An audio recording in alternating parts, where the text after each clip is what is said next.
everybody, and welcome to English Fluent with Dee. Today I'm going to be talking to Ali. Ali was my student in Canberra 4 years ago, and now he's studying at the Australian National University. His English is pretty good. However, he does have a problem with fluency. Sometimes when he's speaking, he can't think of the right word or phrase that he needs.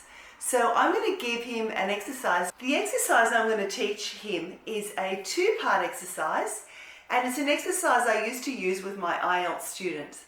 I think it's going to help Ali with his fluency, and I think it'll help me too to do today.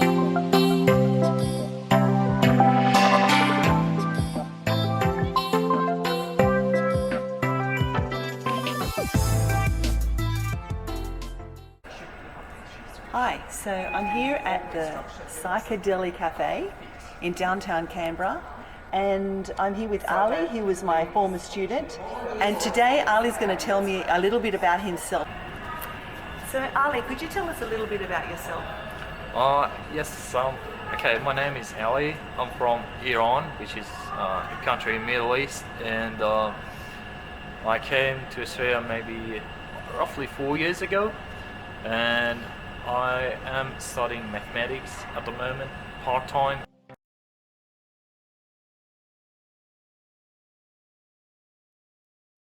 And what else are you studying? When I did construction engineering in my undergrad. I studied exactly civil engineering, and yeah, when I started masters, I just changed my subject. Okay, could you tell me why you chose Australia? Why did you choose Canberra? The reason I chose Australia was that because Australia was the easiest English country to apply for the visa. For example, my friends who went to United States, it's really hard for them to get a green card, but I got my permanent residency much easier. For example, the friends in the United States need to study their master's course or PhD course for several years. Then they need to apply for a job in a company, stay in that company for 7 years. If they lose the job, it means that they lose their green card. That's really stressful. But Australia is not like that. It was much easier. And yeah, it was the reason I chose Australia. And also I chose Canberra because of ANU, to be honest. It's the best university in science and soft courses. Is it? Yeah. Let's pause there. Alright, so Ali started off pretty well. He's understandable. He does miss out a few words, or he does say words not quite in the right place, but he's using pretty much the right vocabulary. So for example, Ali says, I'm from Iran, which is a country Middle East. Okay, so he needs to say, which is a country in the Middle East. Okay, he needs to get all those words in there, and make sure he gets the strong D sound in middle. All right, and the next one was, he said, I studied exactly civil engineering. All right, so I would say he didn't study exactly, all right? So exactly doesn't really go with the verb as an adverb. I think we need it at the front of the sentence to introduce his sentence. To be exact, I studied civil engineering.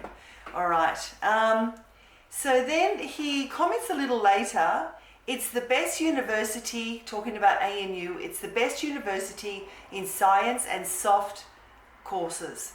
Okay, I think he said soft courses. I'm not sure. So that's a phrase that I don't really understand.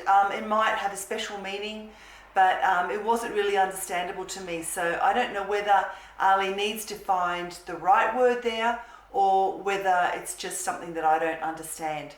All right, now let's listen to the second half of the conversation, and I'm going to point some things out during that part. Okay, let's move on. Cool. Okay, what did you find surprising about Australia? What surprised you when you came here? There were many things. Maybe not many things, but at least maybe 2 or 3 points. The first one is about people. People try to. The difference between Australians and my country is that people here try to solve the questions, solve the problems, instead of dodging. People of my country, okay, honestly, mostly try to dodge the problems instead of solve them. But in the other hand, I feel that's just a feeling. Like maybe not right, but my feeling is that my people try to. They're much more moral, and Australians are a little bit sometimes immoral, especially when if you endanger their benefits, and yeah, that's it. Can you explain that a bit more? Endangered their benefits? Yeah, for example, okay, I was working for a company, and the company ran out of job. I mean that, but so there was a competition between the crews, and so yeah, I was backbited by some Australians, some people, because they wanted to stay in the company, and so I was endangering their situation. Wow. Okay, so here's a question. I don't know what you think about it, but I want you to think about yourself as a 15-year-old. Yeah. Getting ready to enter the world and do exciting things. What advice would you give that 15-year-old guy? Well, I can advise him something. To be honest, nothing. I can advise him something in order to be, I don't know. At the moment, at the place that I wish to be, I've already planned to be. Maybe at the best situation I can advise him to be, I don't know, 2 or 3 years in advance. I don't know if you get what I'm saying. I mean that, maybe I wish to be at this place 2 or 3 years ago. But at the moment, 29, it's not really that bad. It was just 2 or 3 years. I'm just like 2 or 3 years, and that's not really that bad. So I prefer not to tell him anything, because I'm scared if I tell him something. Okay, now in the second part of this conversation, there are a few more examples of vocabulary issues that have come up, and I'm just going to go through them quickly. Okay, so he says, but in the other hand, I feel that's just a feeling. Okay, so he should say there, on the other hand, and instead of saying that's just a feeling, it's just a feeling. That is when we point at somebody else. Okay, that's right. If we talk about our own feeling, we'll say it's just a feeling. All right. Then he also uses the word moral. Okay, now we have 2 words in English, moral and ethical. All right, so Ali here is talking about how some Australian construction workers manipulated him to get an advantage, to get work, and he was out of work. Okay, I would call that manipulative. I'd call it not really the right thing to do. I would call that an ethical issue. But what is moral? Okay, is moral the same thing? All right, so moral is, for example, sexual misconduct, or someone murders people, someone tells a lot of lies to their close friends and family or whatever. Okay, these kind of more universal things, okay, things that nearly every society condemns. Those are moral. Okay, now he used a phrase, if you endanger their benefits. I wouldn't say endanger their benefits. That was a little bit difficult to understand. So maybe if you threaten their livelihood, or if you threaten their lifestyle, something like that. So instead of endanger, I would use threaten. Okay. All right. What else comes up? So he says a phrase that I didn't catch at all, and I listened several times. He said there was something like competition, but it sounded like competition in the crew. I'm thinking it was competition in the crew, maybe. but that was not quite understandable. So I think in this situation, if Ali wanted to use that word, and he should use these words, they're good words, maybe when he learns the word, learn the pronunciation of that word and practice it a few times. Okay. And lastly, he says, I was backbited by some Australians.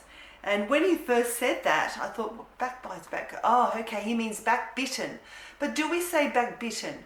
Not really. We would probably say backstabbed. Okay, backbitten is kind of an old English word, and backstabbed would be more common, more easily understandable. All right. Okay, so then a little bit further, he says this, when we're talking about what advice would he give his 15-year-old self. And he says, I can advise him to be 2 or 3 years in advance. Okay, now I understand, Ali, I understand what he's saying. If I think about it, I can understand it. But usually when we say in advance, we talk about paying somebody some money in advance. So it means before the time. Okay, or he knew in advance what was going to happen. All right, but we wouldn't really use it in this situation of a person being 2 years in advance.